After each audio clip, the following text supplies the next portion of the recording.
Hola, muy buenas a todos, bienvenidos a la página de YouTube S2CN del Grupo Señales, Sistemas y Comunicaciones Navales de la Universidad de Cádiz, Escuela de Ingeniería Radioelectrónica. Hoy voy a presentaros o a hablaros sobre la presentación que tuve en 2007 en el Congreso de la Unión de Radioaficionados Españoles en San Fernando, Cádiz, en el que me invitaron a hablar de el papel de el servicio de aficionados en las comunicaciones de socorro del Servicio Móvil Marítimo.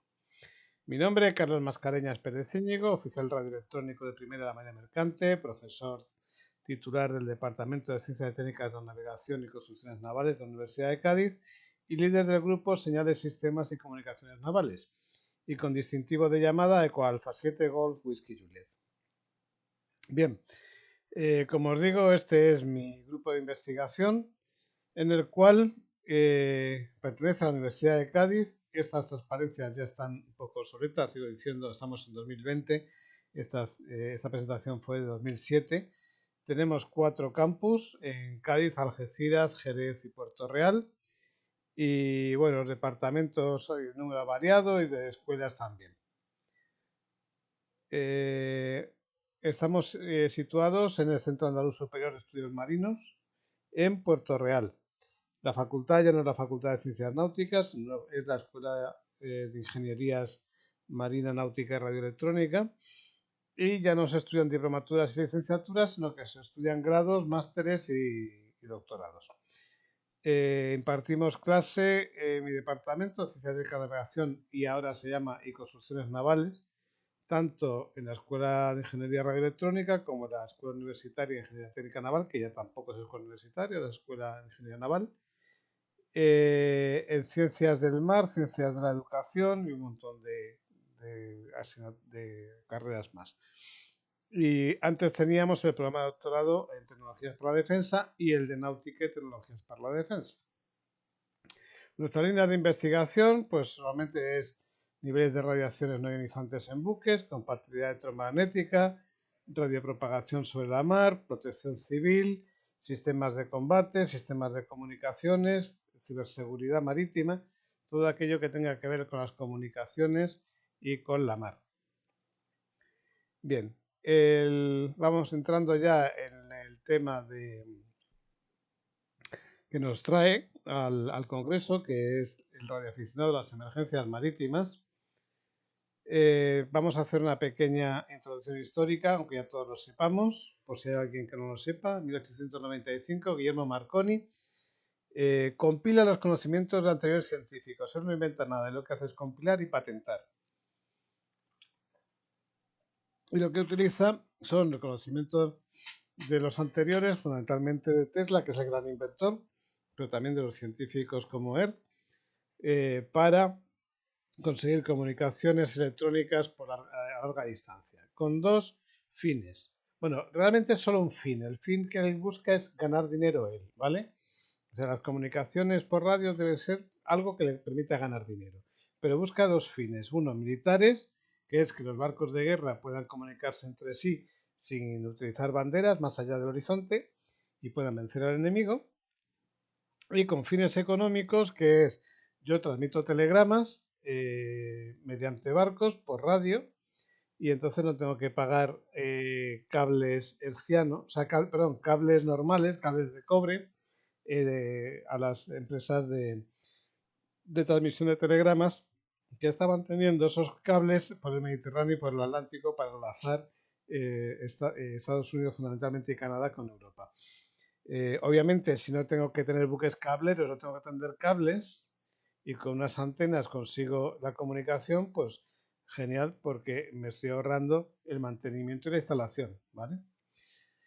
Bien, empieza a crecer la radio y el 14 de abril de 1912 se produce una gran catástrofe y es que gracias a Dios se hunde el buque de pasaje de vapor Titanic. Y me diréis, qué burro, porque dice gracias a Dios. Pues gracias a Dios que el barco era inglés. Si llega a ser español, aún seguimos con miles de muertos en la mar. ¿Por qué? Porque los ingleses sabiendo que el Titanic era la joya de la corona, el barco más rápido, el barco más bonito, el barco más potente, el barco más lujoso, el insumergible Titanic va y se hunde. Entonces deja tirado por el suelo el orgullo inglés. Ya digo, si fuera español, otro gallo cantaría. ¿Qué pasa? Pues que en 1912 se crea una comisión para estudiar el hundimiento del Titanic y a partir de ella, que está muy documentada todos los sucesos que hubo, a partir de ahora, a partir de ella se crea la Organización Marítima Internacional, la OMI, Organización Marítima Internacional, que redacta el convenio Safety of Life at Sea, convenio de la seguridad de la vida humana en la mar, ¿vale? Con lo cual la radio, en vez de pasar, aquí tenemos a Bryce haciendo las pruebas de la radio del Titanic, la radio, en vez de valer solo exclusivamente para que Marconi ganase dinero, ¿vale?, en la mar pasa a ser una herramienta fundamental de seguridad. El dinero queda supeditado fundamentalmente a la seguridad, ¿vale? ¿Qué pasa en España en 1912? En 1912 hay dos estaciones costeras en España que están en Cádiz y en Tenerife. Y su motivo no es atender a los barcos, pero sí pasar los telegramas desde la península hasta Canarias y vuelta. ¿Que hay barcos que quieren comunicar con ellas? Pues hablan con ellas, pero fundamentalmente están haciendo tráfico de telegramas entre estaciones costeras terrenales, ¿vale? Los radiotelegrafistas son privados o son militares. Los militares los entrena la Armada o el Ejército, pero los de los barcos y los de las estaciones costeras los entrenan la Marconi Wireless Communication, que es la primera empresa que empieza a construir ya, hacer que sus operadores construyan los aparatos y se los lleven a bordo. Y los instalen a bordo y los usen a bordo. Entonces los entrena la misma Marconi Wireless o la misma Telefunken, también hace exactamente lo mismo con los suyos. ¿Qué pasa en las escuelas, en la Escuela Oficial de Comunicaciones de Madrid, de telégrafos? Pues que lo único que estudian son comunicaciones por cable, Morse por cable, pérdidas del cable, alimentación del cable, ¿vale? Y no es hasta 1965 que, bueno, y están los radios entran en 1913, 1913, después de hundirse el Titanic por efecto del hundimiento del Titanic, entran en la Escuela Oficial de Comunicaciones hasta 1965, aunque la Escuela Oficial de Comunicaciones de Madrid no le hace malita la gracia, de Príncipe de Vergara. No le hace malita la gracia porque ellos se dedicaban al telégrafo, no a la radio. Parece ser que el 18-19 de julio de 1936, fijaros la fecha, 18-19 de julio de 1936, se iba a aprobar en el Parlamento Español de la Segunda República la creación de la Escuela Oficial de Radiocomunicaciones. Claro, la Guerra Civil pues frustró su creación. Vale, pues siguieron los radiotelegrafistas de la Mercante estudiando en la Escuela Oficial de Comunicaciones hasta el año 65, en el cual las escuelas de náutica atrapan o traen o forman a los oficiales radiotelegrafistas, ¿vale? Las costeras en 1965 son de Telefónica de España, Sociedad Anónima, y es un monopolio, ¿vale? ¿Qué es lo que hacen? Tramitan mensajes en telegrafía y en telefonía, pero además mantienen la escucha en las frecuencias de socorro, urgencia y seguridad. Antes los radiotelegrafistas eran personal de la empresa explotadora de la estación de radio. Si el barco llevaba equipos de crane, el radiotelegrafista era personal de crane. Si eran de Hispano Radio Marítima, el telegrafista era de Hispano Radio Marítima, pero no era del barco. Ahora, a partir de 1965, sí, los radiotelegrafistas civiles forman parte de la tripulación del barco, independientemente de quién haya instalado los equipos de radio. Bien, ¿Dónde se estudia? En las escuelas oficiales de náutica. ¿Dónde están esas escuelas oficiales de náutica? Pues están en Barcelona, Bilbao, Coruña, Cádiz y Tenerife. La carrera consta de 2 años, que luego más 2 años de presenciales en la escuela, más 1 año de prácticas de alumno para ser oficial radio de segunda clase, más 2 años de radio de segunda para pasar a ser radio de primera y examinándote de radio de primera, ¿vale? Así hasta que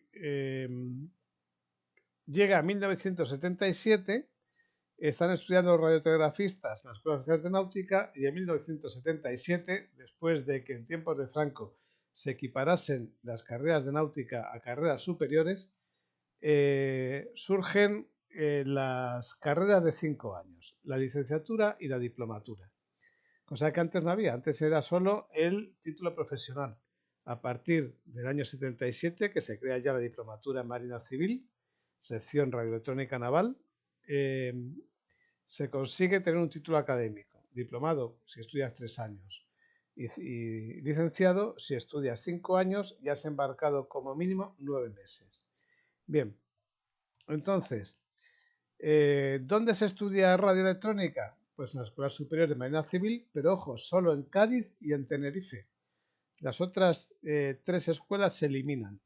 Queda radio solo en Tenerife y Cádiz, y después de 5 cursos presenciales en la escuela, más 1 año de prácticas, consigues el ser oficial radio de segunda, que con 2 años siendo de segunda como embarque y 4 pruebas de conjunto. Esas 4 pruebas de conjunto son 4 reválidas. Llegas a oficial radioelectrónico de primera clase. Y así estamos generando radioelectrónicos, oficiales radioelectrónicos ya no, radiotelegrafistas, hasta que se entra en la universidad en 1990. En 1990 se producen 2 planes de estudios nuevos, que son el del 94 y del 2000, en el cual, siguiendo el mismo esquema, solo que ahora se eliminan las pruebas de la reválida de diplomatura y la licenciatura, y con 5 años de clase, 1 año de embarque y 2 años como oficial radio de segunda, se llega a ser radioelectrónico de primera, pasando 2 reválidas.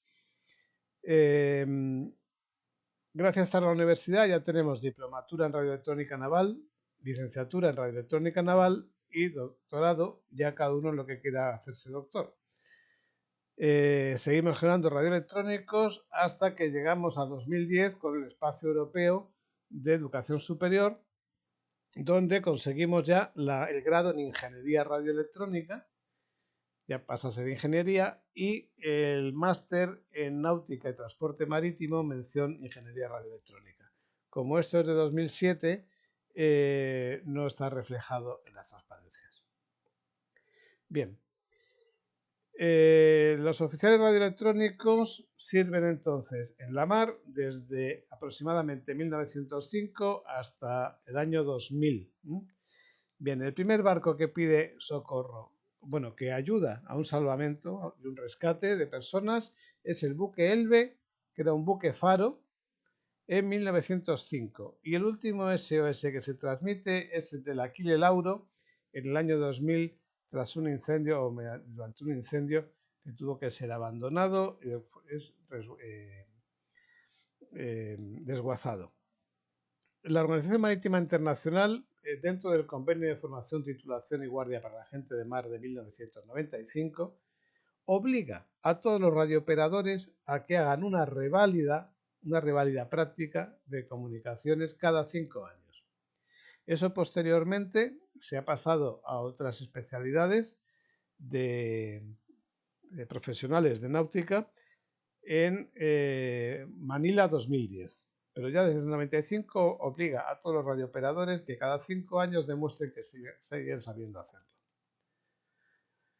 Bien, la Unión Internacional de Telecomunicaciones es la que manda en las comunicaciones. Recordemos que la Organización Marítima Internacional se funda, como he dicho antes, después del hundimiento del Titanic, en 1912.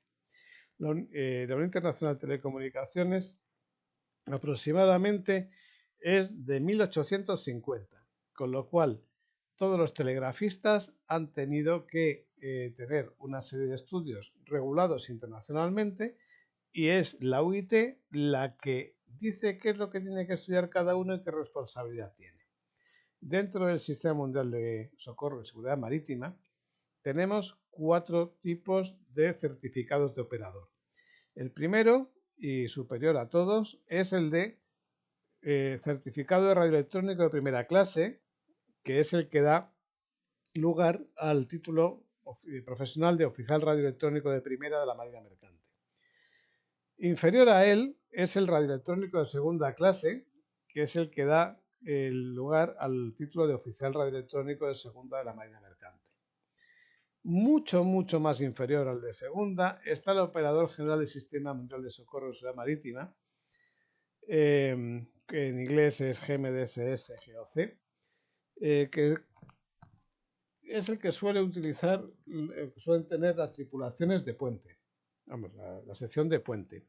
Es un título profesional, pero de operador, no de ingeniero, no de mantenimiento, no técnico total. Y luego, aún mucho más inferior, es el operador restringido del Sistema Mundial de Socorro y Seguridad Marítima, que lo tienen los deportivos y también gente que son pilotos que van a navegar solo por aguas costeras. ¿Qué son los radioaficionados según la UIT? Pues según la UIT son las antiguas estaciones de quinta categoría. Los radioaficionados son personas individuales debidamente autorizadas que se interesan por la radiocomunicación o la radiotecnia con carácter exclusivamente personal y sin fines de lucro. Es decir, no pueden cobrar por hacer lo que hacen y lo hacen porque les gusta. El qué, lo que les da la gana dentro de intercomunicación o estudios técnicos de radiotecnia. Como radioaficionados solo pueden transmitir y recibir en las frecuencias autorizadas por la Dirección General de Telecomunicaciones y que sean de aficionado o reservadas para el público en general. Es decir, que pueden escuchar las noticias, pueden escuchar música, pueden escuchar las emisoras de radiodifusión, de broadcasting, pero solo pueden transmitir y recibir en las frecuencias autorizadas por Telecom. Nunca en las bandas del servicio móvil marítimo, servicio móvil aeronáutico. Y para eso está nuestro código penal, que lo dice bien clarito, que no se puede interceptar, ni se puede difundir, ni siquiera decir que existen. Y también lo dice el reglamento de radiocomunicaciones, por eso lo dice el código penal.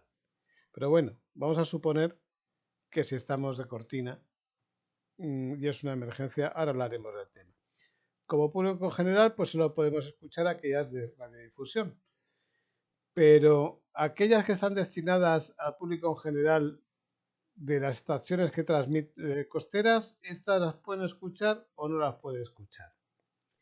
Puede echar una mano o no puede echar una mano en caso de un socorro. Pues vamos a ver lo que nos dice la orden ITC 1791-2006.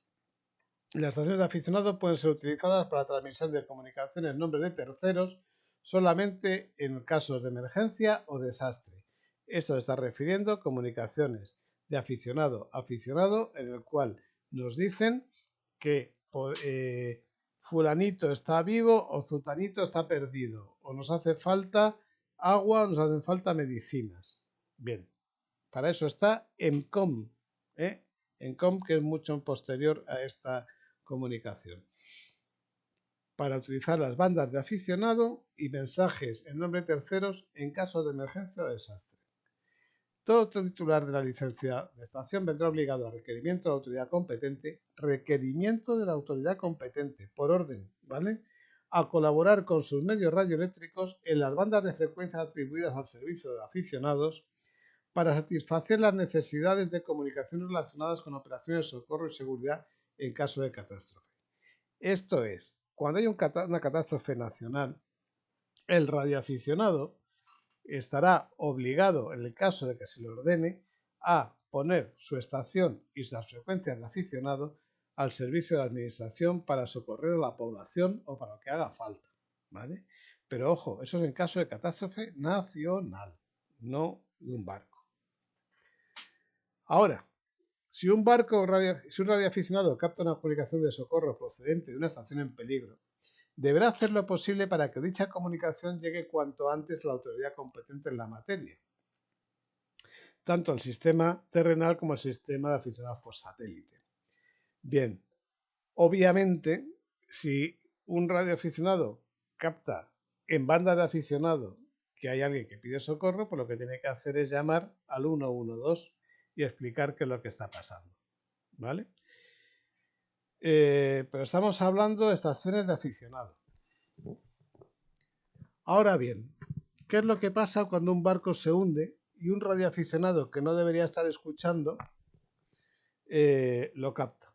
Bueno, pero lo que primero que tenemos que ver es lo que dice el convenio SOLAS de la Organización Marítima Internacional, convenio para la seguridad de la vida humana en la mar, y lo que dice es que ninguna disposición de este convenio impedirá que una estación en peligro haga uso de cuantos medios disponga para pedir socorro, señalar su posición y conseguir ayuda. Y asimismo, a una estación que reciba una estación en peligro, haga uso de cuantos medios disponga para auxiliar a dicha estación.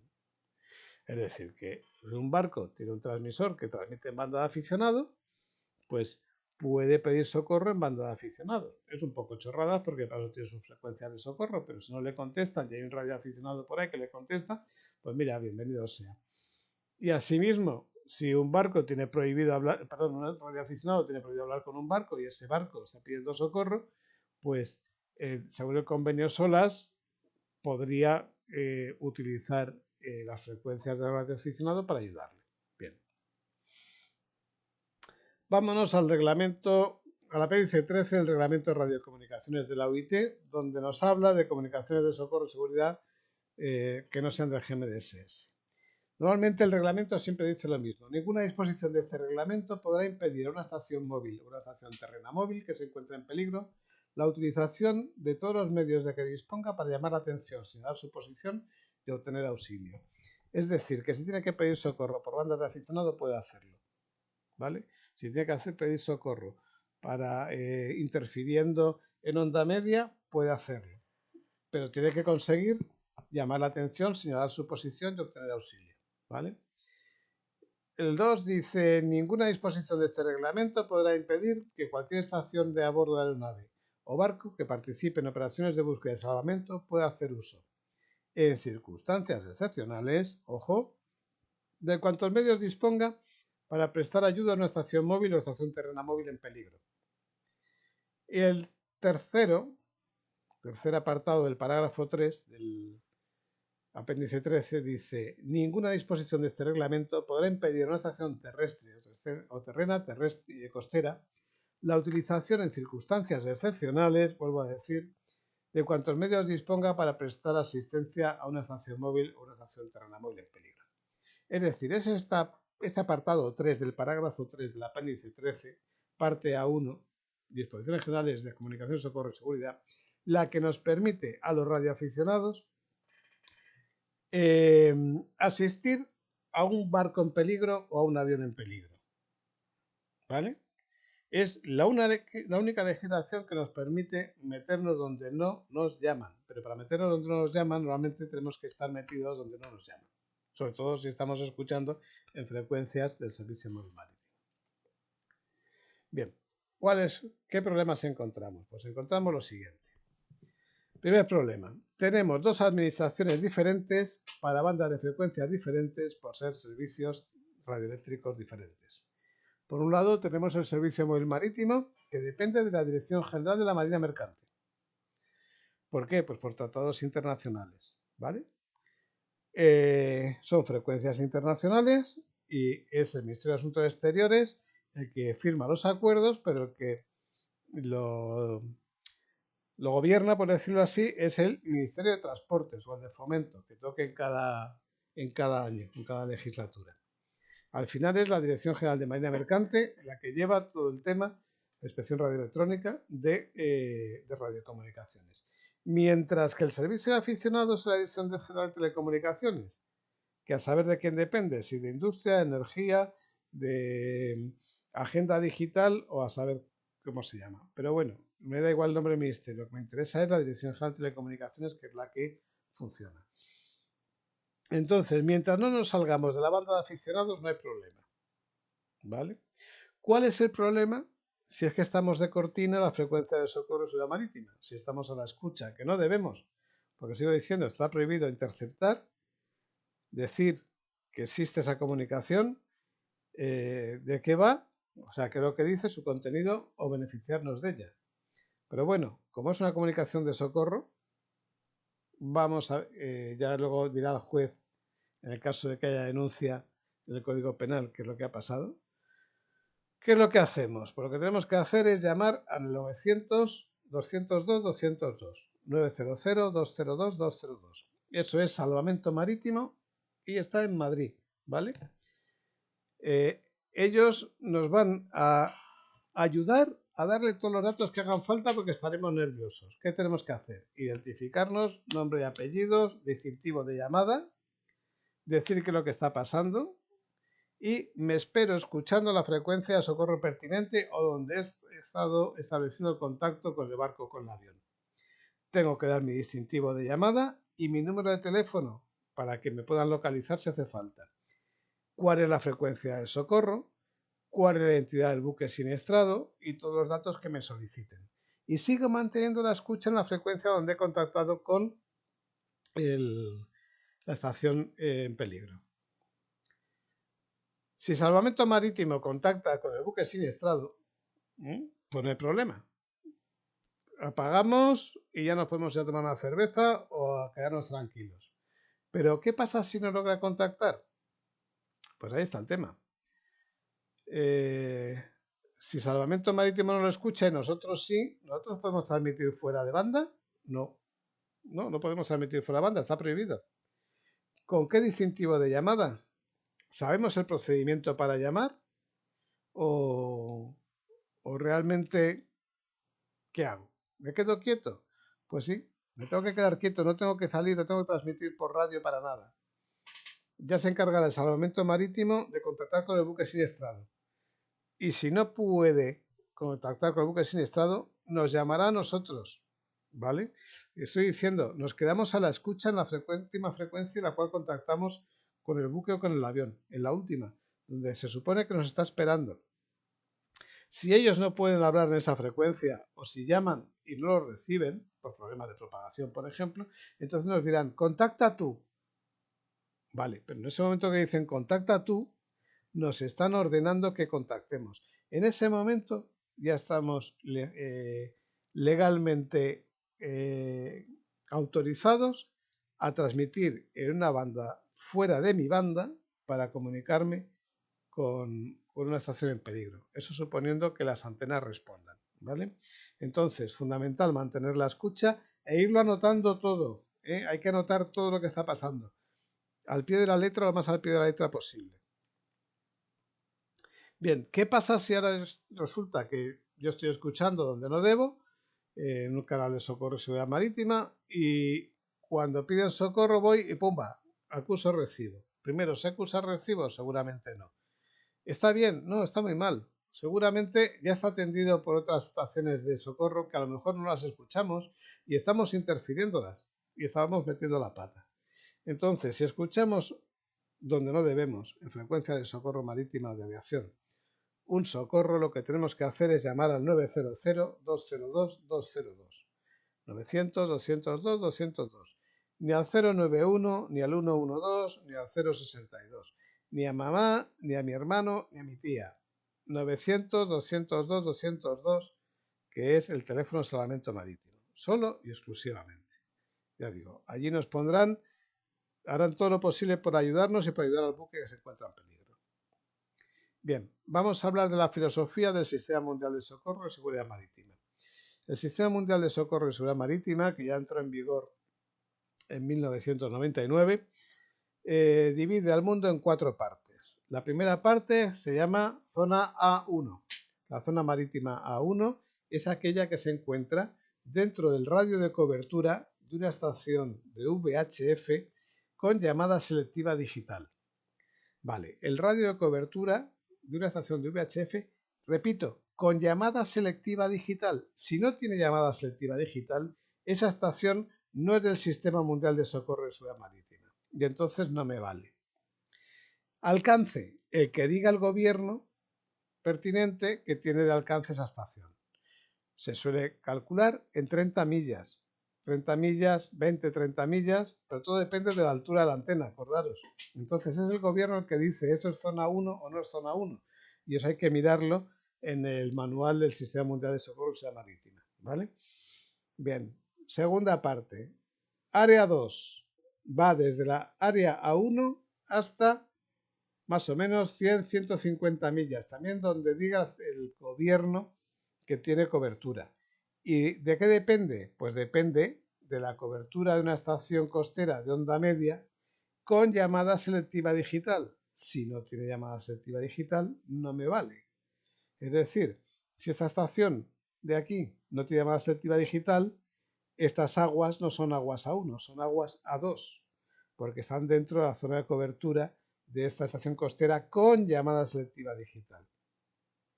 Pero si esta estación costera no tuviera llamada selectiva digital, estas zonas no serían zona A2, sería zona A3. La zona A3 es aquella que se encuentra fuera de la zona A2, ¿vale? Bien, pues si no tuviera llamada selectiva digital, todo esto sería zona A3. Y si estas costeras no tuvieran llamada selectiva digital en VHF, todas estas aguas también serían zonas A3. Bien, ¿el alcance de onda media es 100-150 millas? Bueno, vamos a creernos que sí. Pero sigo diciendo, es el gobierno del país que abandera la costera el que tiene que decir cuál es exactamente su alcance para evitar problemas. La zona A3 es fuera del alcance de la zona 2 y de la zona A2 más A1. Bien, ¿qué es la llamada selectiva digital? La llamada selectiva digital es un código establecido por la UIT en la Recomendación Marítima 493-10 y nos dice que es un sistema síncrono que utiliza un código de 10 bits con detección de errores. De las cuales las 7 primeros es el código y los 3 últimos bits eso es la detección de errores de ese código, ¿vale? Bien, ¿cómo transmite? Pues transmite los mensajes muy parecido al fake telex.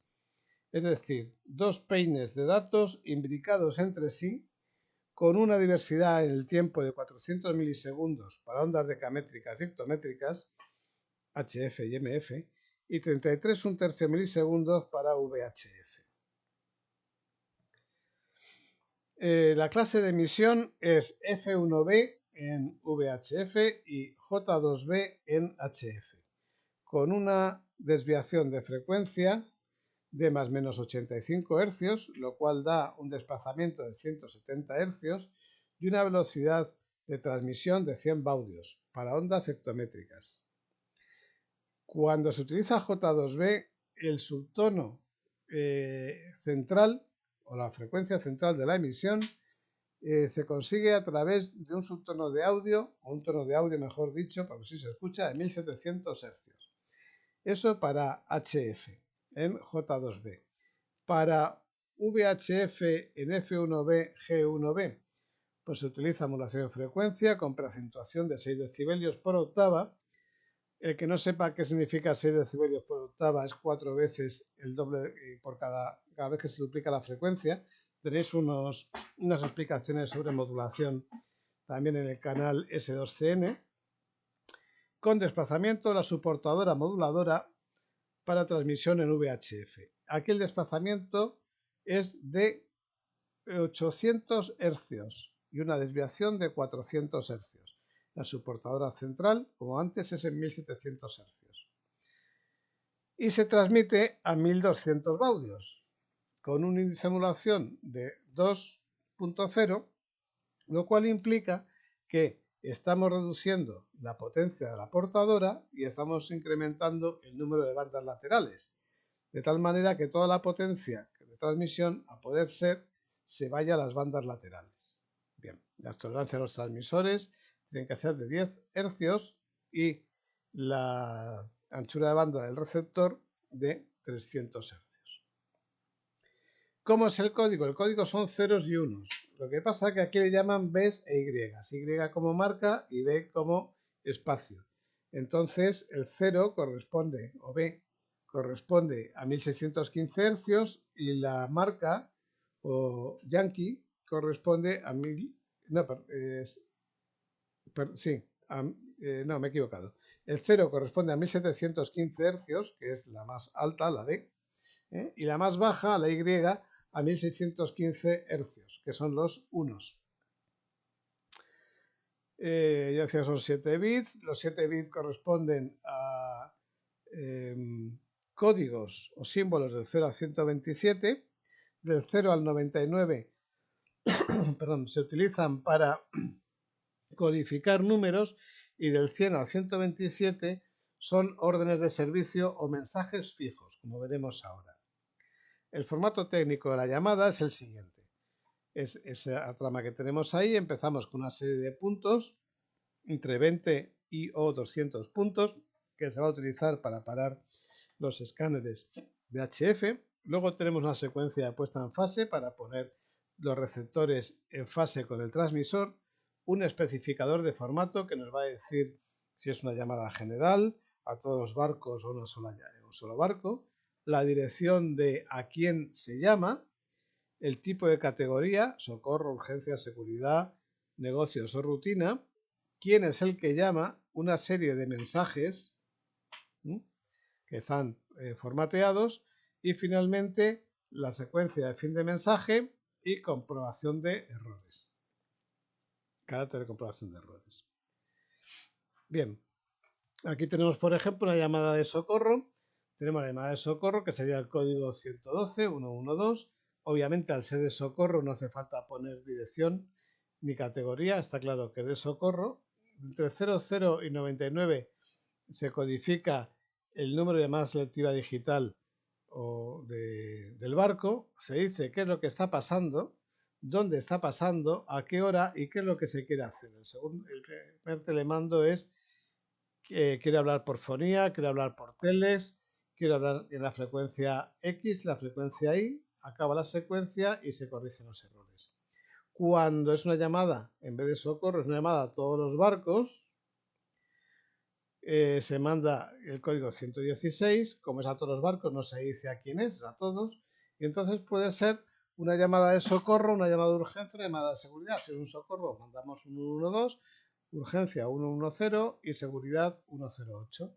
¿Quién lo manda? ¿Una costera o un barco?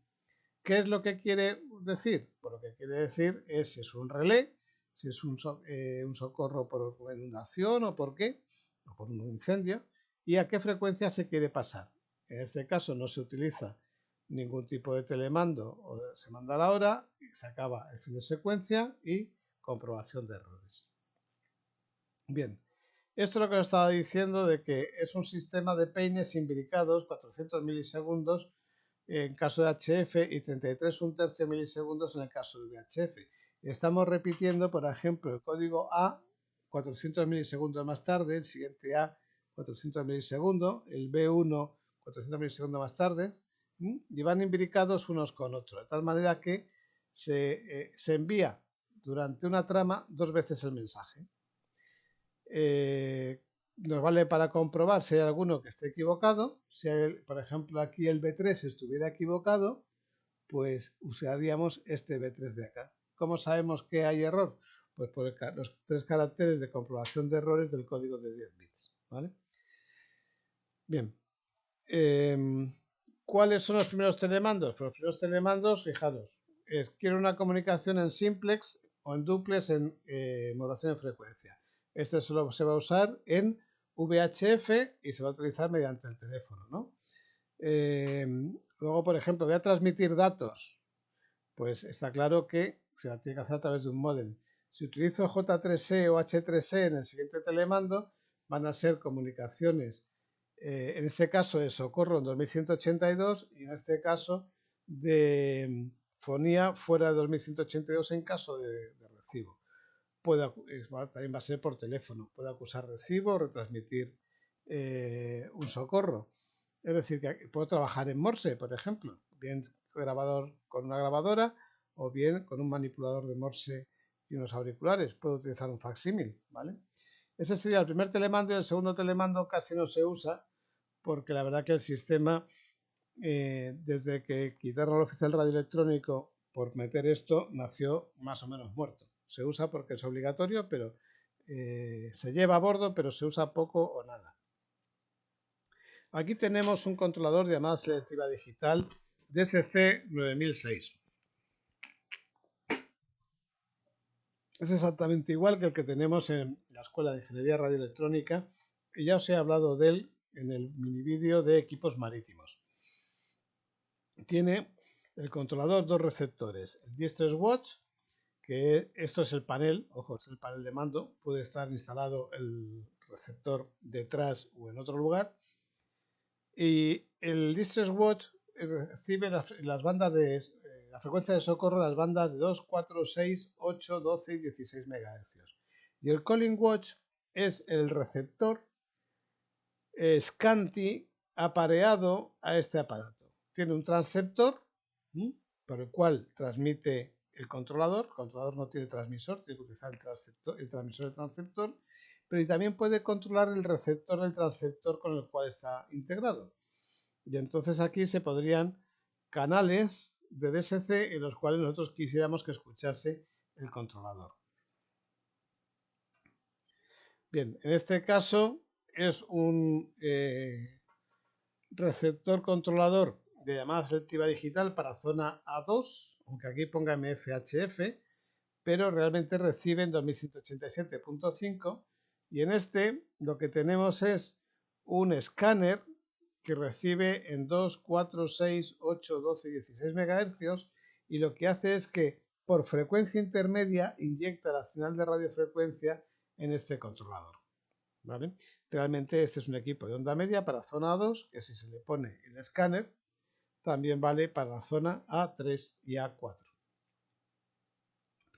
Bien, dentro de la filosofía del Sistema Mundial de Socorro y Seguridad Marítima se pretende que no se pueda hundir un barco sin que se encuentre notificada la estación costera o los servicios de salvamento marítimo. Para ello se utilizan dos medios distintos o dos servicios distintos. Uno es el servicio satelitario y otro es el servicio terrenal. En este caso se hunde un yate, la radiobaliza se activa por agua salada, sus contactos y transmite no la posición, que no tiene por qué tener GPS, sino su distintivo de llamada o su numeral de serie hacia los satélites de búsqueda y rescate marítimos. Este satélite, cuando pasa cerca de esta radiobaliza, avisa al terminal local de usuario, en el caso de Canarias es Maspalomas, y recibe la frecuencia que está transmitiendo con efecto Doppler. Ojo, gracias a ese efecto Doppler, si estas radiobalizas son de 406,025, cuando pase el satélite lo más cerca posible de esa radiobaliza, será cuando recibamos la radiobaliza en 406,025. Entonces, el operador del terminal local de usuario lo que va a hacer es apuntar la posición del satélite y dirá, esta es la posición más cercana a la radiobaliza. Bien, hay una pega, que es que tengo un solo satélite, y ese satélite ha pasado por encima, ha pasado por un costado, por el este, por el oeste, noroeste, sureste, ¿por dónde ha pasado? Bueno, pues tiene que esperar a que pasen 3 o 4 satélites, lo cual puede ser del orden de 2 horas o 3, para ir cerrando la posición de la radiobaliza con un error de 10 millas, con un error de 18 kilómetros, nunca lo olvidemos. Si la radiobaliza tiene GPS, pues le darán los datos exactos de la radiobaliza al terminal local de usuario. Lo que hace el terminal local de usuario es que se pone en contacto con Salvamento Marítimo y Salvamento Marítimo envía a la embarcación de salvamento al helicóptero o si está en alta mar vía satélite a los barcos más cercanos para que se acerquen a salvar a los tripulantes. Otra forma de pedir socorro es mediante sistemas terrenales, ya sea onda media, onda corta o VHF, llamar por radio bien a barcos que se encuentren en la zona o bien a la costera, para salvamento marítimo, de tal manera que salvamento marítimo directamente envíe a la embarcación de salvamento o al helicóptero. Y si es un barco que está en alta mar, pues él se desviaría buscando a los náufragos. Bien, pues eso es la filosofía del Sistema Mundial de Socorro y Seguridad Marítima. Que nunca un barco se hunda sin que la tierra se entere y empiece su salvamento. Y para eso utiliza dos servicios de radiocomunicaciones. El terreno, que son las radiobalizas, y el terrenal, que son los radioteléfonos y el radiotelex, con llamada selectiva digital. Bien, vamos a ver las frecuencias de socorro y los equipos de radiocomunicaciones en el Sistema Mundial de Socorro y Seguridad Marítima. En la zona A1, es decir, hacia unas 30 millas de una estación costera que disponga de llamada selectiva digital, repito, hay tres frecuencias importantes. Una, el canal 16 de VHF, en fonía F3E, acentuado 6 decibelios por octava, en 156.8 MHz. En llamada selectiva digital, canal 70, en 156.525 MHz. Y la transmisión de datos en J2B en 518 kHz, conocido como NAPTEX, cuando se transmite en inglés en 518 y cuando se transmite en idioma nativo del país en 490 kHz. Estos van a permitirnos hacer la alerta de socorro y luego comunicarnos para conseguir que los barcos que participen en socorro nos rescaten o se comuniquen entre ellos, y también se redifunda ese socorro a través de la frecuencia internacional NAPTE de 518 kilociclos, con lo cual se aumenta la cobertura de los barcos que pueden recibir noticias sobre ese socorro y que en el canal 16 o en el canal 70 no lo han recibido. ¿Qué equipos de abandono tenemos? Pues tenemos la radiobaliza, que la vamos a disparar en cuanto el capitán diga pide socorro. No vamos a esperar a que el barco se hunda, porque se puede quedar enganchada, entre otras cosas. Nos la llevaremos en la balsa salvavidas, porque si reciben la radiobaliza van a encontrar la balsa salvavidas. El radioteléfono de VHF homologado GMDSS. Son radioteléfonos muy caros, pero aguantan el estado de la mar y los golpes y los rociones. Y nos va a permitir comunicarnos con los barcos que vengan hacia nosotros cuando veamos los palos de los barcos o el humo de que suelte la chimenea. Y si ellos no nos ven, porque cuando hay un hundimiento normalmente hay mala mar, pues tenemos el transpondedor de radar. El transpondedor de radar o respondedor radar, RESAR, es un aparato que cuando recibe los pulsos de radar transmite otra serie de puntos, de pulsos, que aparecen en la pantalla como si fueran una línea de 12 puntos. Ya os digo que de esto os he hablado en el mini vídeo de equipos marítimos. Estos son los transceptores de VHF GMDSS de los barcos, no de las balsas salvavidas. Diferencia, pues tiene más vatios, 25 vatios y 1 como mínimo. Tienen la posibilidad de disparar y configurar mensajes DSC. Veis que están protegidos los botones, los pulsadores de socorro. Y son los que sirven normalmente los puentes de los barcos. También tenemos los NAPTEX, como habíamos dicho antes, son receptores por los cuales nos pasan avisos a los navegantes, partes meteorológicos, y si hay socorros, también se transmiten socorros, siempre desde la estación costera, nunca desde los barcos. Los barcos no transmiten en 518, solo reciben. Puede haberlos con papel o con pantalla e impresora. Cuando nos vamos a la zona A2, es decir, hasta 100-150 millas de la estación costera, ya tenemos que trabajar en, aparte de NAPTEX, que de recibir, tenemos que trabajar en fonía en 2182 kHz. 2182.0 kHz es la frecuencia de socorro universal para radiotelefonía en onda media. Actualmente se transmite en J3E. Es fonía analógica, banda lateral única, portadora suprimida. Antes, hasta hace poco, se transmitía solo en H3E cuando fuera el socorro. Pero para simplificar los equipos, desde el GMDSS se está trabajando en banda lateral única portadora suprimida en vez de banda lateral única portadora completa. Y además, selectiva digital se hace en transmisión de datos mediante subtono en banda lateral única portadora suprimida en la frecuencia 2187.5. Eso es la DSC. Y los datos en radioteletipo en 2174.5 kHz.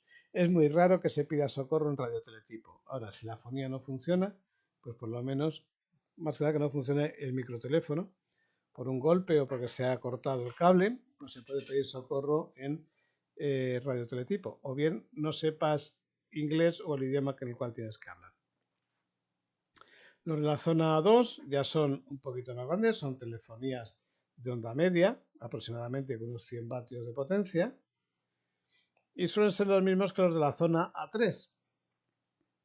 Solo que los equipos de la zona A3 llevan radioteletipo y llamada selectiva digital en 4 frecuencias distintas, que son estas que tenemos, perdón, 5 frecuencias distintas, que con la de onda media son 6, ¿vale? 5 de onda corta y la de onda media 6. 4207,5, 6312, 8414, 12577, 16304,5. Estas son las frecuencias de DSC y luego tiene apareadas a ellas las de fonía, 4125 para la de 4, 6215 para la de 2, 8291 para la de 8, 12290 para la de 12 y 16420 para la de 16. Las de datos también existen, es cierto. En 4, 6, 8, 12 y 16 se puede transmitir el socorro en radioteletipo, radioteletipo a 100 baudios. El siguiente sistema de radiocomunicaciones que se utiliza pues es Inmarsat, sistema de comunicaciones satélitario, que con 4 satélites conseguimos una cobertura casi mundial, y digo casi mundial porque de 70 norte para arriba y de 70 sur para abajo no tienen cobertura estos satélites, ¿vale? En este momento, aunque estos puntos colorados son las estaciones costeras que había en 2007, en este momento han cerrado varias y ya están más centralizadas y en forma de red. Lo que ha sido la competencia del mercado de las comunicaciones vía satélite se ha notado. Los barcos grandes, ya que navegan en zona 3, lo que utilizan son consolas con equipos. En este caso, pues tenemos un radioteletipo y un Inmarsat C con su terminal para poder escribir datos. Y aquí tenemos el equipo de fonía de MFHF, el controlador de llamada selectiva digital y receptor de onda media. Y este que tenemos aquí es el escáner que permite meter la onda corta en el decodificador de onda media. Impresora del teletipo, impresora del Inmarsat, cargador de baterías y microteléfono. Bien, esto sería un equipo de onda corta, que es lo que tiene el panel de control de llamada selectiva digital, receptor de llamada selectiva digital, transceptor de onda media, onda corta, con aproximadamente unos 850 vatios, el terminal del radioteletipo, el módem del radioteletipo y el acoplador de antenas. Lo que faltaría sería la antena y la fuente de alimentación, ¿vale?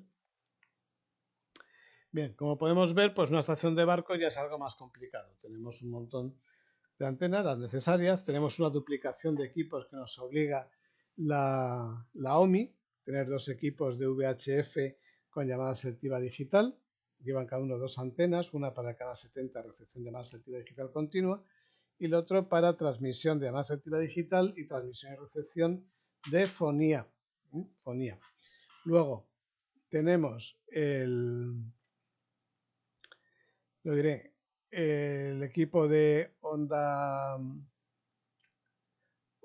media, onda corta, ¿vale? Con su acoplador de antena y su antena transceptora y el receptor decodificador de llamada selectiva digital de onda media y también onda corta con su antena receptora. Todo esto va a una central de alarmas, en el cual también se le pincha el receptor de llamadas intensificadas a grupos vía satélite, que también puede ser por onda corta, ojo. El equipo de... bueno, este es también de transmisión de mensajes. Un equipo solo de recepción de llamadas intensificadas a grupos. Este es transmisión y recepción de mensajes también, con el EGC incluido. y el NAPTES, de tal manera que sea un socorro, pite y nos dé la alarma.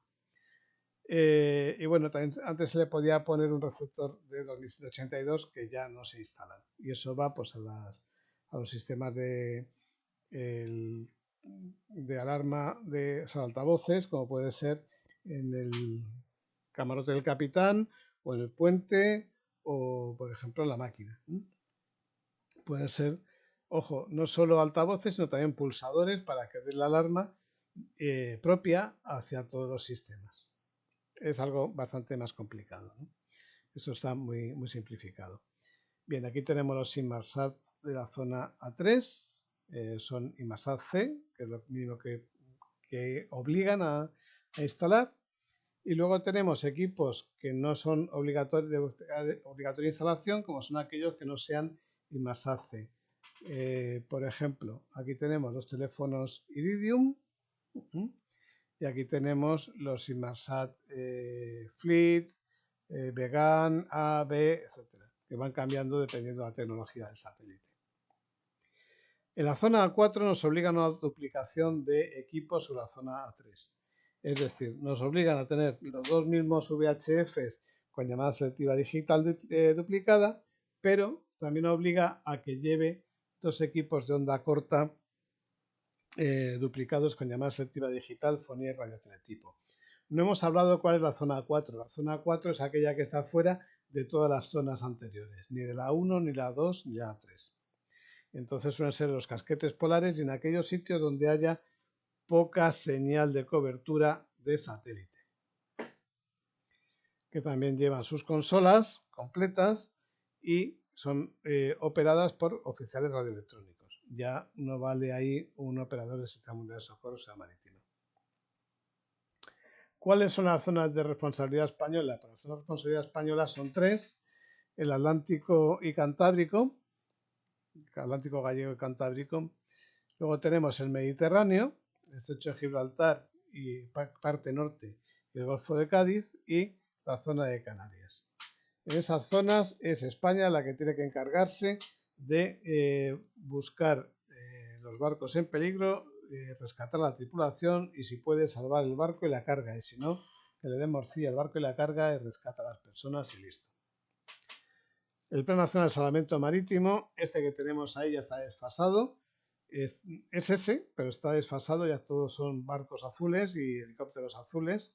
Y la verdad es que SASEMAR hace un esfuerzo constante en mejorar sus técnicas y equipos y unidades con el fin de asegurar la vida humana en la mar, que es de agradecer y que pagamos todos los españoles, por cierto. Que el Plan Nacional de Salvamento Marítimo define una serie de estaciones costeras. Entonces, hay que diferenciar las estaciones de tráfico y las estaciones de radio. Aquellas que acaban en radio son de radiocomunicaciones marítimas, ¿vale? No están explotadas por salvamento marítimo. Por salvamento marítimo solo están explotadas aquellas que acaban en tráfico. Bien, el Centro Nacional de Coordinación de Salvamento es el que coordina todos los centros periféricos y sirve de enlace y coordinación con los centros equivalentes a nivel internacional. Ese Centro Nacional de Salvamento está en Madrid. En Madrid, que nada más que dispone, como es normal, de cobertura satelitaria de 70 norte a 70 sur, se encargan de coordinar al resto de las estaciones costeras de SASEMAR y si hace falta enlazar con Francia o enlazar con París o con Lisboa, pues se encargan ellos de hacer de puente. No lo hacen las estaciones que puedan estar involucradas en los socorros, ¿vale? Luego están los centros zonales de salvamento. Por ejemplo, aquí tenemos Finisterre, tenemos Tarifa, tenemos Almería. Son centros zonales que dan cobertura de radar y radiogoniométrica a dispositivos de separación de tráfico. Aquí tenemos uno en el estrecho, otro en Finisterre, bueno, en Finisterre hay dos, otro en Almería y otro por la zona de Valencia, dando cobertura de comunicaciones hasta 100 millas. ¿Por qué? Porque utilizan onda media. Los centros regionales de coordinación de salvamento dan cobertura radar radiogoniométrica a las aproximaciones a diferentes puertos y áreas costeras. Más o menos son los mismos que los centros regionales, ¿vale? Pero podrían agrupar a distintos centros regionales, zonales, para hacer aproximaciones a los puertos. Y luego están los centros locales, que es lo que hay más en toda la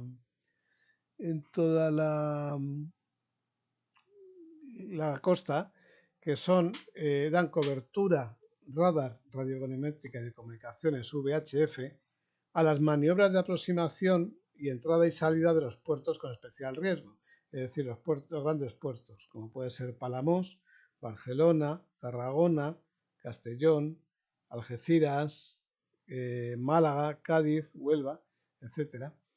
Y estos ya se encargan de coordinar el tráfico de entrada y salida de tal manera que no se produzcan abordajes. Existiría un centro integrado que aglutinaría a todos los centros coordinadores de salvamento, pero la legislación española por ahora no lo permite, de tal manera que prácticos anda por un lado, autoridad portuaria anda por otro lado. Algún día se podrá hacer. Bien, dentro de la seguridad de la vida humana en la mar es fundamental el conocimiento del estado del tiempo, del estado meteorológico. El Instituto Nacional de Meteorología se encargaba antes, y ahora se encarga la Agencia Estatal de Meteorología, de elaborar 3 partes meteorológicos distintos. 2 para el Atlántico y 1 para el Mediterráneo. Los 2 del Atlántico dependen si están por encima de 30 norte o por debajo de 30 norte. Estas son las zonas actuales meteorológicas, de tal manera que el barco, cuando pasa por una de ellas, sabe en qué zona se encuentra y va a ser nombrada en el parte meteorológico, con lo cual puede saber qué tiempo le espera en su zona y también en la contigua, de tal manera que puede prepararse para una mala mar, por ejemplo, ¿no? O cambiar de rumbo en el caso de que haya un ciclón tropical. Esas serían las zonas del Atlántico y estas las zonas del Mediterráneo. Antes eran menos zonas, más amplias, ahora se ha ampliado Argelia, Nava, Cerdeña, Córcega, Provenza y Liguria, y las demás pues más o menos son las mismas. Bien, Servicio Marítimo Telefónica en 2007, que ya no es de Telefónica. Eso pasó por distintas empresas que se han llevado las adjudicaciones y ahora la tiene Celnex. Celnex tiene 3 estaciones costeras, una en Coruña, otra en Málaga y otra en Tenerife. Realmente no son estaciones costeras, son centros de comunicaciones radiomarítimas. Cada centro de comunicaciones radiomarítimas dispone de distintas estaciones costeras. Por ejemplo, Valencia tiene desde ahora en 2020, desde Málaga, Cabo Gata, todas las del Mediterráneo, por decirlo así, sin tarifa. Tarifa va a ser de Tenerife. Entonces, todo el Mediterráneo lo lleva Valencia, igual que las Baleares, todas las costeras. Coruña va a llevar el Cantábrico hasta Portugal. Cantábrico y Atlántico Norte hasta Portugal. Y también va a telecomandar Madrid. Madrid Radio va a depender del Centro de Comunicaciones Radiomarítimas de Coruña. Y Tenerife va a gobernar todas las estaciones costeras de las Islas Canarias, más Huelva, Chipiona, Cádiz y Tarifa. Repito, Huelva, Cádiz, Chipiona y Tarifa. Desde los centros de comunicaciones radiomarítimas de Tenerife, Coruña y Valencia. Bien, ¿qué es lo que pasa cuando se pide socorro? Pues cuando se pide socorro y hay una emergencia, se utilizan las frecuencias de llamada y socorro de 2182 de onda media y canal 16 de VHF. Preferiblemente, antes hay que hacer la alerta de socorro en las frecuencias de DSC de onda media 2187,5 kHz y VHF canal 70 156 525 kHz. Con el fin de dar los datos de posición, numeral del barco e incidente de la manera más rápida posible. Ahora, si no se tiene, pues hay que utilizar las frecuencias de canal 16 y 2182. Una vez que la estación costera reciba la alerta de socorro o la llamada y mensaje de socorro, lo que hace es ponerse en contacto con Salvamento Marítimo y entonces actuar de puente radioeléctrico. A través de las estaciones costeras de Celnex se comunican los centros de salvamento, ¿vale? En el caso que sea una llamada de urgencia por una enfermedad o una herida de un tripulante, entonces la estación costera enlaza con el centro radiomédico que le toque ese día estar de guardia para movilizar los medios disponibles y poder atender al paciente. Los posibles socorros y urgencias que nos encontramos en el Sistema Mundial de Socorro de Seguridad Marítima son los que tenemos en esa lista. No hay más, ¿vale? No hay más. Uno es undesignated o lo que es indefinido. No está definido dentro de los que acaban aquí abajo. Entonces están sin gobierno y a la deriva, hundiendo, varada, peligro de zozobrar, varada, colisión, inundación, fuego o explosión, abandono, ataque por piratas y que se ha recibido una radiobaliza de socorro. Finalmente nos queda una urgencia que es el hombre al agua, que está dentro de la lista del DSC, pero no es un socorro, es una urgencia. Porque socorro solo pide socorro las estaciones, jamás las personas. Bien, pues hasta aquí la conferencia que di en 2007 en el Congreso de la Unión de Radioaficionados Españoles y que trataba del papel de los radioaficionados a las emergencias marítimas. Sé que no hizo mucha gracia porque todo el mundo creía que un radioaficionado podía intervenir en un tráfico de socorro y no es así, solo excepcionalmente y cuando lo ordene la autoridad competente, que sería Marina Mercante o Salvamento Marítimo. Y la conclusión es que solo se salva al que quiere que le salven. Tienes que llevar equipos de radio homologados, todos los que te piden para que las estaciones costeras, bien de correspondencia pública o bien de tráfico y seguridad, puedan escucharte, o los barcos que tienes en la zona. Muchas gracias por haberme escuchado. Ahí tenéis a la Virgen del Carmen, que está para que los marinos le recemos y para echarnos una mano, pero más vale que seamos nosotros los que empecemos por ayudarnos a nosotros mismos, porque la Virgen del Carmen tiene mucho trabajo, muchas tripulaciones de las cuales cuidar. Pues nada, desde aquí, desde el grupo Señales, Sistemas y Comunicaciones Navales de la Universidad de Cádiz, os deseo un abrazo muy fuerte, una pronta salida del COVID-19 y nos vemos en otro mini vídeo o en otro vídeo de este grupo. Un abrazo y hasta la próxima. Transmitió Eco Alfa 7 Golf Whisky Juliet Carlos Mascareñas Pérez Íñigo. Chao, chao.